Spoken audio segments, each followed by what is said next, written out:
Israel ने Hamas को फिर धमकी दी है। तमाम बंधकों को आजाद करने की वार्निंग दी, नहीं तो रमजान में भी हमले जारी रखे जाएंगे। ये कहा इस्राइल की तरफ से। इस्राइल ने जारी की एक नई फुटेज। हमास के कब्जे में देखी गई खातून बंधक में एक बच्चे को भी दिखाया गया है।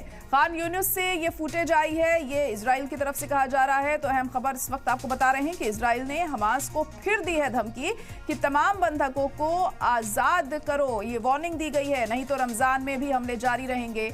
इजराइल ने जारी एक नई फुटेज की है और इस फुटेज में हमास के कब्जे में खातून को दिखाया गया है और बंधक में एक बच्चा भी वहां पर दिखाई दे रहा है। खान यूनिस से ये फुटेज सामने आई है। इजराइल की तरफ से ये कहा जा रहा है तो तमाम बंधकों को रिहा कराने के लिए इजराइल लगातार प्रेशर बना रहा है हमास पर कि अगर बंधकों को नहीं रिहा किया गया तो रमजान में भी हालात ऐसे ही बने रहेंगे और इजराइल की तरफ से हमले जारी रहेंगे गाजा में।